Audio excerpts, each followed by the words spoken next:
तो ये विषय क्यों है, देखिए आप भी सोशल मीडिया पर ज़रूर होंगे और कुछ ना कुछ पोस्ट भी करते होंगे। अभी आपसे पूछा जाए कि क्या आप सोशल मीडिया इन्फ्लुएंसर बनना चाहते हैं या क्या आप कंटेंट क्रिएटर हैं, तो शायद आपको लगे कि ये अजीब सा सवाल है। लेकिन ये मीडिया जिस तरीके से इवॉल्व कर रहा है और एक तरह का दो तरफा जो इसमें संवाद की व्यवस्था है, उसमें हर व्यक्ति कंटेंट क्रिएटर है और हर व्यक्ति कंटेंट का कंज्यूमर भी है। इन सब में एक बहुत ही इंपॉर्टेंट चीज़ है, इंपॉर्टेंट बात है, जिसका कि एक बड़ा कानूनी आधार है और वो है कॉपीराइट। तो कॉपीराइट जो है भारत का ही अगर हम एग्जांपल ले तो 1957 का एक्ट बना हुआ है, लेकिन अब जो नया इकोसिस्टम कंटेंट का इवॉल्व हुआ है सोशल मीडिया पर, तो एक नया पूरा पर्सपेक्टिव कॉपीराइट को मिल गया। बहरहाल 1957 का जो एक्ट है उसकी मूल आत्मा आप समझ लीजिए कि क्रिएटर का जो इंटेलेक्चुअल राइट है, यानी जो उसने क्रिएट किया है अपनी बुद्धि से, अपने दिमाग से, अपने हुनर से, उसको अधिकार मिलना चाहिए और उसको प्रोटेक्शन मिलना चाहिए। जैसे कि राइटिंग है या कोई आर्ट पीस है, कोई फिल्म आप बनाते हैं, म्यूज़िक तैयार करते हैं, ऐसी कोई भी चीज़। और इसमें इस एक्ट की आत्मा ये है कि भाई उसको उसका अधिकार मिलना चाहिए और अगर कहीं उसका आप इस्तेमाल कर रहे हैं तो उसकी परमिशन आपको लेनी पड़ेगी। ये भी उसके अंदर प्रावधान है और परमिशन की शर्तों पर देगा, ये वो तय कर सकता है और उसको क्रेडिट भी आपको देना पड़ेगा। तो जो भी जिस व्यक्ति ने काम किया है स्वाभाविक है उसका श्रेय उसको मिलना चाहिए। इसके लिए कॉपीराइट एक्ट के तहत आप अपनी रजिस्ट्री, अपने प्रोडक्ट जो आपका जो काम है उसको रजिस्टर आप करा सकते हैं। इसमें साहित्य, तमाम तरह के साहित्य, जो भी लिखा हुआ काम है, नाटक है, म्यूज़िक है, पेंटिंग है, फोटोग्राफी है, दूसरे आर्ट पीसेस है, कोई आर्टिकल आपने पब्लिश किया है या रिकॉर्डेड साउंड है आपके, या कोई फिल्म है, टीवी रेडियो का कोई काम और टेक्नोलॉजी से जुड़ा कोई काम, अब जैसे हम टेक्नोलॉजिकल इनोवेशन या इस तरीके की चीज़ें करते हैं, वो भी इसमें शामिल है। तो मूल रूप से जो कुछ भी अपनी बुद्धि, अपने हुनर का इस्तेमाल कर इंसान तैयार करता है, उस पर उसका पूरा हक रहे। अब सवाल यह है कि नए माहौल में जब सोशल मीडिया और इंटरनेट आ गया तो कंटेंट की बाढ़ आ गई। हर आदमी कंटेंट क्रिएट भी कर रहा है और कंज्यूम भी कर रहा है। इसमें कॉपीराइट का क्या है स्थिति और कैसे ये आपको नुकसान भी पहुंचा सकती है अगर आप नहीं जाने, ये तमाम चीज़ें हम समझने की कोशिश करेंगे। पहले आपको पैनल से मिलवाते हैं। डिजिटल मार्केटिंग एक्सपर्ट और एंटरप्रेन्योर हर्ष शाह हमारे साथ हैं। ELT लॉ पार्टनर्स में वकील राजुल जैन हमारे साथ है और एक और digital marketing expert Aamir Junaid Ahmad हमारे साथ है। आप तीनों का बहुत बहुत स्वागत है। राजुल जी, सबसे पहला सवाल मेरा आपसे होगा कि देखिए अभी तक जो कॉपीराइट एक्ट है या कॉपीराइट का जो पूरा कॉन्सेप्ट है उसका परव्यू एक अलग था और अब हम आज खास करके हम बात करें सोशल मीडिया से जुड़ी हुई, तो कितना इवॉल्व हुआ है इकोसिस्टम और आपको क्या लगता है कितने लैकलस्टर हैं हम लोग इसको लेकर सोशल मीडिया के रिलेशन में, खास करके कंटेंट क्रिएटर्स? जी मनोज, ये जो आपने सवाल पूछा है ये बहुत ही वाजिब सवाल है। मैं जैसे कि बता दूं सबसे पहले कि कॉपीराइट लगता किस चीज़ पे है। कॉपीराइट का ये जो पूरा कानून है, देखिए कि ये आर्टिस्टिक वर्क पे, किसी भी म्यूजिक वर्क पे, किसी भी लिटरेरी वर्क पे, इन सब चीज़ों पे लगता है। जैसे कि इनफैक्ट आर्किटेक्चर जो आपके बिल्डिंग के स्ट्रक्चर्स बनाता है, ये उसके भी स्ट्रक्चर्स के डिज़ाइंस पे, फसाड्स पे, ये उन पे भी लगता है। पहले तो जो डिजिटल दुनिया से पहले तो एक फिजिकल वर्ल्ड के अंदर ही जब कोई इन्फ्रिंजमेंट नोटिस में आता था तो हम लोग नोटिस भेजते थे और सामने वाले को और बोलते थे कि आपने इन्फ्रिंजमेंट किया, आपने हमारे क्लाइंट का ये नुकसान किया है, और हम उसको बोलते थे कि आपने इतना मुनाफा कमाया होगा हमारे प्रोडक्ट से। तो इस तरीके से हम चीज़ें करते थे पहले के टाइम में। सोशल मीडिया की दुनिया में मनोज इस चीज़ का कोई पैमाना नहीं रहा है और सोशल मीडिया में जैसे कि डिजिटल प्लेटफॉर्म पे चीज़ों को पब्लिश करना बहुत ही आसान है और उसको देखने वाले जो ऑडियंस है बहुत वाइड है। वहाँ पे आपने जैसे ही कोई चीज़ लगाई उसको इमीडिएटली उसकी रिपरकेशंस कहीं कैसे भी हो सकती है। और ये देखने वाली बात ये है इसमें कि एक सेम कॉपीराइट को, जबकि कोई ये एक लॉ में एक बात बोली गई है डॉक्ट्रिन ऑफ फेयर यूसेज, तो डॉक्ट्रिन ऑफ फेयर यूसेज बोलता है कि नेचर ऑफ आपने जो कॉपी कर लिया उसका कितना अमाउंट आपने यूज किया, उसने आपका पर्पस क्या किया। और यहाँ पे पर्पस बहुत इंपॉर्टेंट है कि आपने कमर्शियल पर्पस के लिए किया या पर्सनल पर्पस के लिए किया। अब धीरे धीरे ये भी एक बहुत बड़ी समस्या हो चुकी है, जैसे जैसे लोग कंटेंट इन्फ्लुएंसर बन रहे हैं, कंटेंट इन्फ्लुएंसर बनने की वजह से सोशल मीडिया के ऊपर कमर्शियलाइजेशन का एस्पेक्ट आ गया है। अभी तक अदरवाइज सोशल मीडिया पे एक थिन लाइन डिफरेंस को विड्रॉ करना कि ये कमर्शियल पर्पस के लिए किया या आपने पर्सनल पर्पस के लिए किया, ये पहले के जमाने में बहुत मुश्किल था। जब फेसबुक नया नया आया 2004-5 में, जब अकाउंट लोगों ने खोले तो ऐसा लगता था कि मैं शायद अपने दोस्त को दिखा रहा हूं ये चीज। बट आज इससे बात कहीं आगे बढ़कर चली गई है, लोगों को लोग सोशल मीडिया के थ्रू भी जानने लग गए हैं। तो यहाँ पे ये अब तो कोर्ट्स के पास चला गया ये मैटर, ये तो अब अदालतें मैटर इंटरप्रेट करती हैं कि आपने कमर्शियली यूज किया या पर्सनली यूज किया। जी, तो जब विवाद में चीज़ें आ जाती हैं, कोर्ट में जाती है, फिर उस पे अलग तरीके से हम बढ़ सकते हैं। बहरहाल आज हमारा मकसद ये है कि जो लोग सोशल मीडिया पे आ रहे हैं और ये सोच रहे हैं कि कंटेंट क्रिएशन के जरिए वो कुछ भी करेंगे, चाहे वो कमर्शियल यूज़ करें या अवेयरनेस के लिए या whatever may be the purpose. Harsh, ये बताइए कि डिजिटल मार्केटिंग तो लार्जली डिपेंडेंट है सोशल मीडिया पर, तो और उसमें वो तमाम लोग शामिल हैं जिनकी हम बात कर रहे हैं, इन्फ्लुएंसर्स हैं, कंटेंट क्रिएटर्स हैं। क्या अभी जो इकोसिस्टम है उसमें कॉपीराइट का पूरा जो उसकी जो पूरी ताकत, उसको इम्प्लीमेंट करने की जिम्मेदारी, चाहे आप जैसे भी देख लीजिए, वो प्लेटफॉर्म्स पे है और प्लेटफॉर्म्स अपने फ़ायदे के लिए उसका इस्तेमाल कर सकते हैं, करते भी होंगे। कि जैसे मान लीजिए मेरा कंटेंट है, मैं डाल रहा हूं और उसमें 2-4 कॉपीराइट स्ट्राइक्स आ जाते हैं, तो फिर मेरा क्या होगा, मेरे हैंडल का क्या होगा, मेरे चैनल का क्या होगा, ये सब कुछ तय करेगा प्लेटफॉर्म। आप क्या कहते हैं? तो मनोज जी, जैसे राजुल जी ने बोला कि जब ये प्लेटफॉर्म्स आए थे, फेसबुक, इंस्टाग्राम, यूट्यूब, सारे नए नए थे, तब कॉपीराइट इतना स्ट्रिक्ट नहीं था उसमें। पर अभी कैसे हो गया कि सारी चीजें अल्गोरिदम बेस्ड हो गई है। तो आप जैसे ही कोई कंटेंट डालते हो जिसमें कोई म्यूजिक है या कोई साउंड है या कोई आर्टिस्टिक वर्क है, तो अल्गोरिदम तुरंत उसको पकड़ लेता है और या वो बंद कर देता है या आपको वो अपलोड नहीं करने देता है, या अगर आपने अपलोड कर भी दिया तो वो लोग तुरंत आपको 1 या 2 दिन में नोटिस आ जाएगा कि हमने आपका ये कंटेंट निकाल दिया है। या जैसे हमारे कुछ क्लाइंट्स के साथ हुआ है कि अपलोड तो हो गई रील उनकी, पर 1 दिन बाद आ गया और पता चला कि जो साउंड था वो कॉपीराइट प्रोटेक्टेड था और उन्होंने पूरा का पूरा साउंड निकाल दिया। और 3 या 4 स्ट्राइक आ गई अगर, तो वो लोग पूरा का पूरा हैंडल बंद कर देते हैं, चैनल बंद कर देते हैं। फिर ऑप्शन है हमारे पास के जहां पे हम अपील कर सकते हैं, प्लेटफॉर्म पे जाके उनके साथ बात करते हैं और फिर उनको बोलते हैं कि निकालने के लिए, पर वो तकरीबन 1 महीना 2 महीना चले जाता है कभी कभी। कब कुछ टाइम पे आपको वापस मिल भी जाएगा आपका अकाउंट या आपका चैनल या आपका हैंडल, और कुछ जगह पे नहीं भी मिलेगा।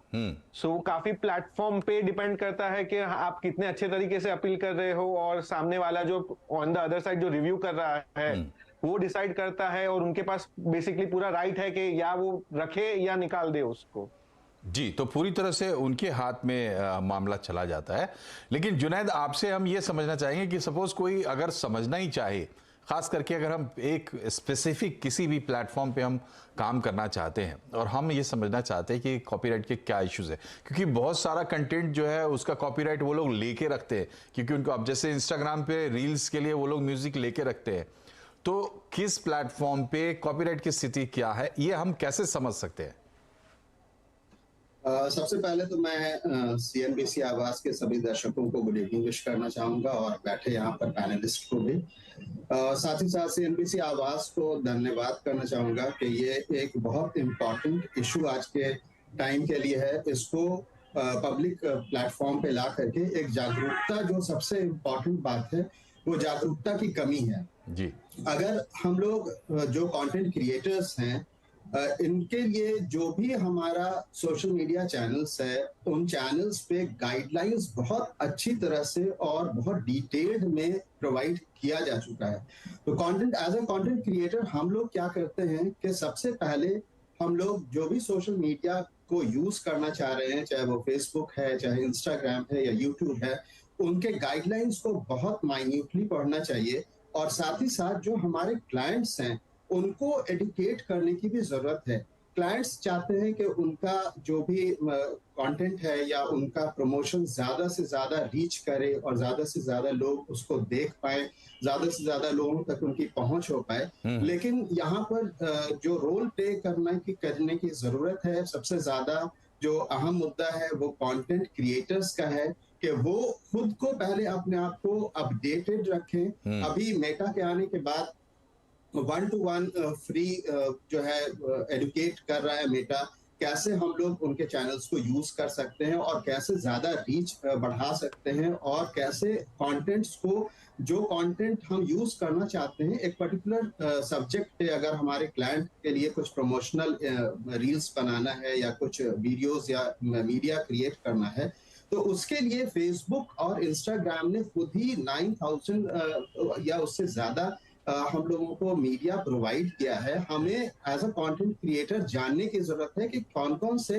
कॉन्सेप्ट पे और कौन कौन से टॉपिक पे फेसबुक ने वो डिटेल्स ऑलरेडी प्रोवाइड कर रखा है। अगर इंस्टेड ऑफ यूजिंग जो सोशल मीडिया का अलग जगह से जाकर के लेने से, अगर हम लोग उसी प्लेटफॉर्म से वो मीडिया को उठाएं जो वो खुद प्रोवाइड कर रहा है, तो हम खुद भी बच सकते हैं और हम अपने क्लाइंट्स को भी बचा सकते हैं। यूजुअली हमारे क्लाइंट्स जो होते हैं वो या तो लीडर्स होते हैं या फिर वो सेलिब्रिटीज होते हैं जिनका एक भी पोस्ट आने से बहुत वायरल हो सकता है। तो वहां पर अगर हम लोग अपने आप को एडुकेट करें, जो हमारे सोशल मीडिया क्रिएटर्स हैं वो अपने आप को एडुकेट करें और उसके लिए हेल्प लें from the social media itself, इसलिए कि वहां पे इनफ कंटेंट मौजूद है और वहां पे बहुत माइन्यूटली सारे गाइडलाइंस को दिया है उन्होंने।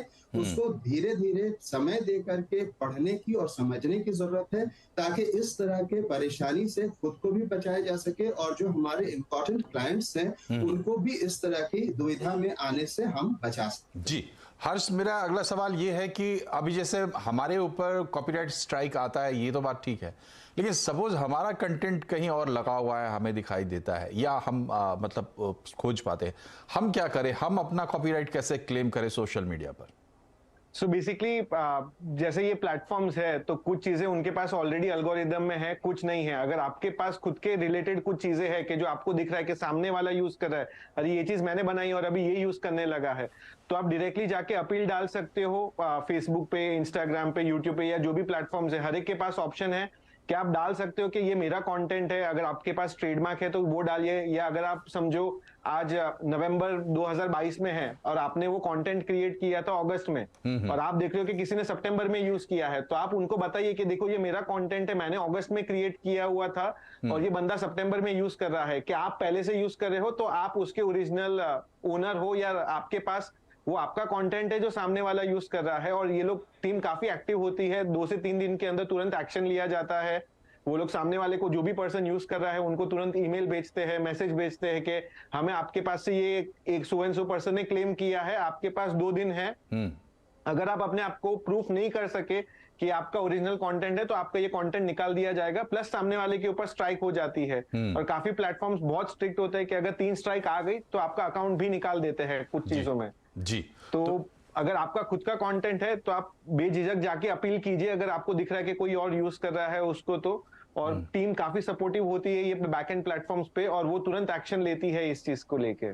जी, तो आप भी अपना क्लेम कंटेंट का कर सकते हैं। राजुल जी, एक बहुत ही कॉमन सवाल है जो सबके मन में रहता है। देखिए, खास करके म्यूजिक की हम बात करते हैं, हर एक कंटेंट का कॉपीराइट का एक पीरियड होता है, उस पीरियड के बाद वो कॉपीराइट फ्री हो जाता है, फिर क्या होता है? तो एक तो आप बताइए कि म्यूजिक का, अब जैसे बॉलीवुड का म्यूजिक बहुत यूज होता है, तो कितना पुराना म्यूजिक जो है वो कॉपीराइट फ्री होता है और कॉपीराइट फ्री होने के बाद भी क्या वो प्रोटेक्टेड होता है? थोड़ा इसके बारे में क्लैरिटी चाहिए।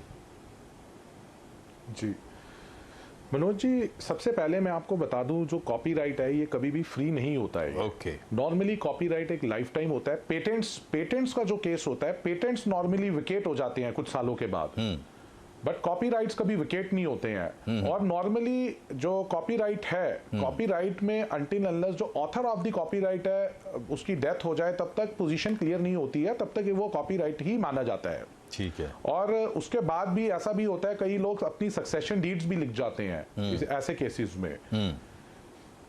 तो हम ऐसा कह नहीं सकते। और जो पुराने, जहाँ तक कि पुराने गानों की बात रही, हम लोग सभी लोग सुनते हैं रेगुलरली, शादियों में भी बजाते हैं। देखिए अब एक सबसे इम्पोर्टेंट मुद्दा है, शादियों में डीजे बजता है जी। अब जो डीजे वाले हैं वो गाने चलाते हैं, वो अक्सर ये नॉर्मली ऐसा दर्शकों में नॉर्मली ये नॉर्मल नोशन नहीं है ऑर्डिनरी लाइफ में कि वो सबको लगता है कि ये तो बजा ही सकते हैं, उसमें कोई बात नहीं है। मतलब ये इतनी बात जहन में इतनी फैल चुकी है, बट ऐसा नहीं है। अगर आपको कोई भी गाना बजाना है, इट शुड बी प्रॉपरली, भी उसको लाइसेंस लेना चाहिए आपको बजाने के लिए। तो इसीलिए अगर आप बहुत बड़े बड़े अगर आप कोई मेगा इवेंट्स देखेंगे, मेगा इवेंट्स में आपको जनरली ऐसा कोई म्यूजिक नहीं मिलेगा कि वो एकदम से बजा रहे हैं। और अगर वहां पे म्यूजिक होगा भी तो वो नॉर्मली म्यूजिक जो होता है वो कॉपीराइटेड होता है। आप 5 स्टार होटल्स में जाइए, 5 स्टार होटल्स में आप देखेंगे लाइव लोग पियानो बजा रहे हैं या वायलिन बजा रहे हैं, वो किस वजह से है?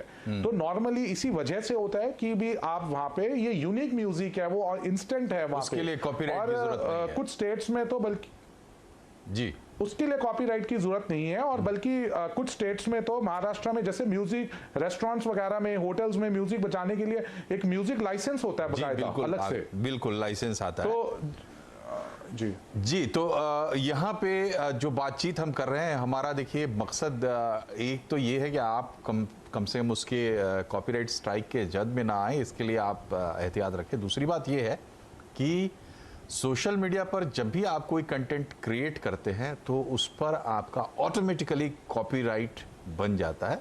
इसको सही तरीके से आपको प्रूव करना पड़ेगा, ये बात भी सही है। लेकिन जो प्लेटफॉर्म आप यूज कर रहे हैं उसके साथ जो यूजर अग्रीमेंट आपने किया है, तो उस प्लेटफॉर्म ने आपसे ये बात मनवा ली है कि आपका कंटेंट उनका भी कंटेंट होगा और वो जैसे चाहे उसका इस्तेमाल कर सकते हैं। उसमें ज़्यादातर में एक सुरक्षा ये है कि वो अपने प्लेटफॉर्म से बाहर उसका इस्तेमाल नहीं कर सकते। लेकिन इन तमाम चीज़ों का इस्तेमाल आप तभी कर सकते हैं जब आपको इसकी जानकारी होगी। इसलिए बने रहिए हमारे साथ। हम एक छोटे से ब्रेक के लिए रुक रहे हैं।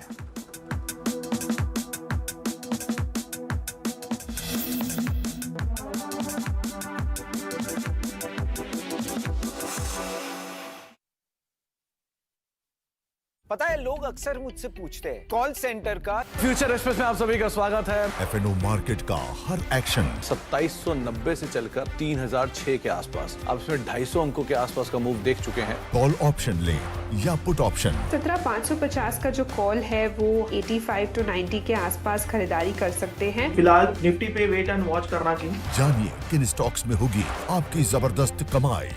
3300 के नीचे अर्ली क्लोज अगर आए तो आप शॉर्ट करके यहाँ पर जा सकते हैं। देखिए फ्यूचर एक्सप्रेस। बाजार शुरू होने से पहले कीजिए मुनाफे की तैयारी। जहाँ से कॉल राइटर्स बाहर निकल रहा है वहाँ पे बाय कर दीजिए और जहाँ पे पुट राइटर कन्विक्शन है वहाँ पे डिप पे बाय कीजिएगा। जानिए सेंसेक्स और निफ्टी की कैसी होगी चाल। बहुत बढ़िया मूव्स एंजॉय कर रहा है ये स्टॉक। ब्लैक पैटर्न का ब्रेकआउट, बाय 1210 तक की तैयारी। कौन से स्टॉक्स आपको बनाएंगे मालामाल? 590 के ऊपर खरीदेंगे, 580 के स्टॉप लॉस है, 620 के टारगेट के लिए। देखिए मुनाफे की तैयारी।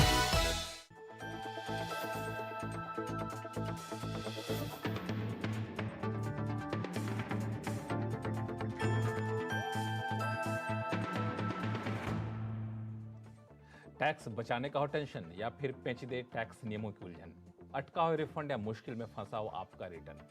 हर मुश्किल सवाल का आसान जवाब है टैक्स गुरु, जहां आप न सिर्फ अपना टैक्स बचाते हैं बल्कि हम टैक्स की उलझनों को सुलझाने के गुरु।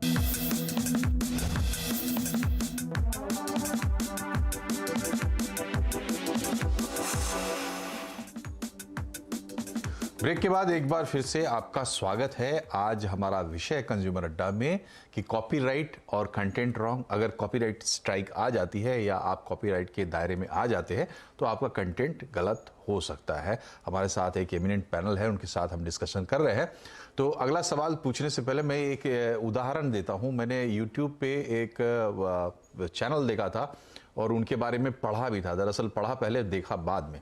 उनकी कहानी ये थी कि शुरू में उन लोगों ने एक तरकीब निकाली कि कैसे वो कॉपीराइट को वायलेट किए बिना कंटेंट का एक हिस्सा यूज कर सकते हैं। 10 सेकंड, 5 सेकंड, 9 सेकंड का कि क्लिप्स वो लोग यूज कर रहे थे, और ऐसे क्लिप्स यूज कर रहे थे जो दुनिया की जानी मानी फिल्मों के क्लिप्स थे। तो जाहिर सी बात है वो आई कैची थे और उनको वो कहानी में पिरोते थे। तो उन्होंने कुल 11 वीडियो बनाए थे, 10-11 वीडियो बनाए थे और बहुत ही पॉपुलर हुआ वो चैनल। लेकिन उसके बाद उसकी अंत भी हो गई। उन जो लोग थे उनके बीच में भी कुछ टकराव हुआ और ये मसला आगे जाकर फंस ही गया। तो मॉरल ऑफ द स्टोरी ये है कि आज अगर आप बच रहे हैं तो जरूरी नहीं कि हमेशा बचे, आगे फंस जाएंगे। हर्ष जी ये बताइए, ऐसी कौन सी चीजें हैं जिनसे हमको अभी बचना चाहिए, जो भले आज हमें लग रहा है कि बहुत बड़ी परेशानी नहीं है लेकिन कल को परेशानी बन सकती है। जैसे फॉर एग्जांपल मैं अपनी तरफ से एक ऐड कर रहा हूं कि बहुत सारा म्यूजिक जो है वो कॉपीराइट फ्री हमें मिल जाता है, लेकिन ऐसा पता चला है कि बाद में वो लोग क्लेम कर देते हैं और आपके साथ नेगोशिएट करते हैं और आप एक तरह से कह सकते हैं कि एक रैंसम जैसा आपको भरना पड़ सकता है। तो हर्ष जी, इस पर आपकी क्या सलाह है? जी मनोज जी, सो बेसिकली मेरा इस मुद्दे पे जैसे हम करते हैं, सो मैं बताता हूँ हम क्या करते हैं कि जिसके थ्रू हम ये चीजों से निकल पाते हैं। तो 2-3 चीजें हैं। जैसे आप कुछ साइट्स है ऑनलाइन के जहाँ पे जाके आप म्यूजिक खरीद सकते हो जो रॉयल्टी फ्री होता है, जहाँ पे आपको कॉपीराइट इशू नहीं आता है। आप महीने का 400, 500, 600 रुपया अगर भरो तो पेड प्लान्स भी है अच्छे। अगर आपको तुरंत स्टार्ट करना है और आपको नहीं करना है तो फ्री प्लान्स भी हैं उनके पास, कि जिसके थ्रू आप ये कंटेंट और ये म्यूजिक या आप इवन वीडियो के लिए जो VFX बोलते हैं कि जो डिजाइन्स आते हैं, वो सारी चीजें ऑनलाइन है। बहुत सारे साइट्स है कि जो सारी चीजें फ्री में प्रोवाइड करते हैं कि अगर आप यूज करो तो आपको प्रॉब्लम बिल्कुल भी नहीं आएगा। और उनके पास फ्री प्लान्स भी है और कुछ पेड प्लान्स भी है कि जो आप यूज कर सको अगर आपको पे करना हो तो, राइट। एक चीज ये है। और दूसरी चीज ये है कि सारे प्लेटफॉर्म्स पे हर हफ्ते कुछ ना कुछ चीज होती है जो ट्रेंडिंग होती है। इंस्टाग्राम पे ट्रेंडिंग होती है, ट्विटर पे ट्रेंडिंग होती है, टिकटॉक पे ट्रेंडिंग होती है। टिकटॉक तो इंडिया में अभी है नहीं, पर जब था यूट्यूब पे ट्रेंडिंग होती है। तो अगर आप वो ट्रेंडिंग म्यूजिक लेके ये चीजें बनाते हो तो एक अगर आप कंटेंट क्रिएटर हो तो आपकी रीच बहुत अच्छी हो जाती है। बहुत लोग उसको देखेंगे भी क्योंकि वो ऑलरेडी प्लेटफॉर्म्स वो चीजें प्रमोट कर रहे हैं कि जिसके थ्रू आप आगे लेके जा सकते हो। और दूसरी चीज ये है कि आप खुद अपने टॉपिक स्पेसिफिक, अगर मैं आज आर्टिस्ट हूं तो मैं आर्ट स्पेसिफिक चीजें ढूंढ सकता हूँ कि जो ट्रेंडिंग है। मैं फैशन कंटेंट क्रिएटर हूं तो मैं फैशन रिलेटेड चीजें ढूंढ सकता हूँ। तो अगर आप जो चीजें ऑलरेडी ट्रेंडिंग है आप उसको लेके आगे बढ़ोगे तो आपको प्रॉब्लम। जी तो अगला सवाल जी अगला सवाल जुनैद से ले लेते हैं, वक्त कम है। जुनैद ये बताइए कि हमारे पास ऑप्शन क्या है? मैंने ये कहा कि भाई आप क्रिएट करते हैं तो कॉपीराइट आपका हो गया, लेकिन मानेगा कौन?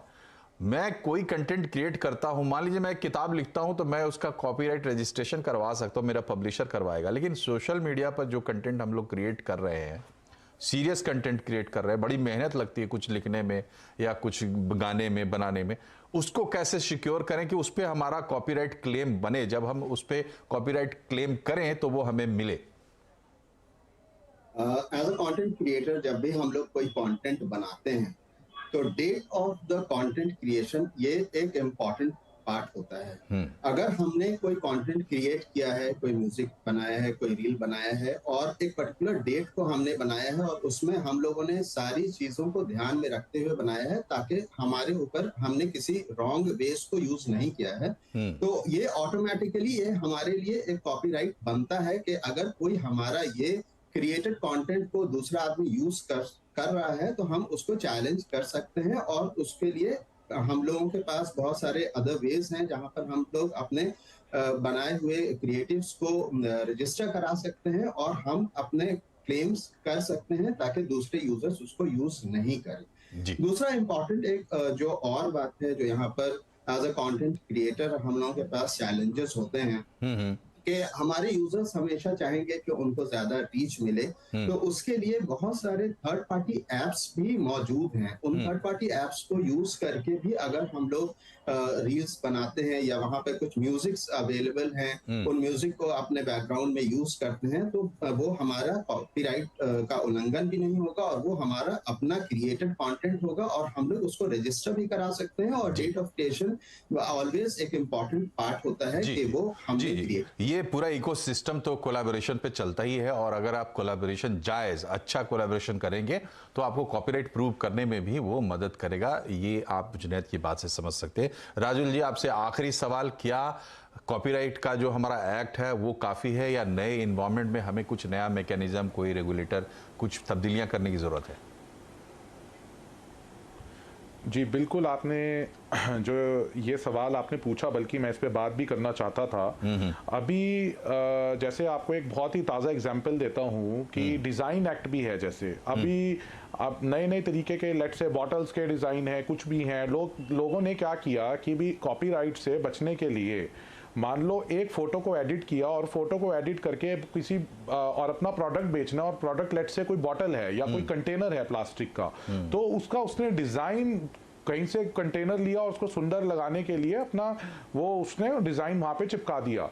तो इसमें सीधा का सीधा जो आपका इन्फ्रिंजमेंट है, आपका सीधा डिजाइन एक्ट का इसमें इन्फ्रिंजमेंट इन्वॉल्व हो गया अब आपके ऊपर। तो इसमें दर्शकों को यह भी जानने की जरूरी है कि भी सोशल मीडिया के कारण केवल आपका जो इन्फ्रिंजमेंट है वो कॉपीराइट का नहीं है, वो और बहुत ज्यादा बढ़ चुका है, डिजाइन एक्ट का भी हो चुका है। और कभी कभी हमने ऐसे केसेस को, ऐसे कॉम्प्लेक्स केसेस को भी हैंडल किया है जहां पे बहुत ही यंग लोग थे और उन्होंने वक्त कम है इसलिए आपको रोक रहा हूं। राजुल, आप तीनों का बहुत बहुत शुक्रिया हमसे जुड़ने के लिए। दरअसल राजुल जो बात कह रहे हैं कि ये एक बड़ा मामला है और इसके दायरे में कई कानून आ जाते हैं, जो नई नई चीजें उभर रही है, उससे फिलहाल एज अ यूजर आपको सावधान रहने की जरूरत है। यही हमारा मकसद था। कार्यक्रम में फिलहाल इतना ही। बहुत बहुत शुक्रिया, नमस्कार।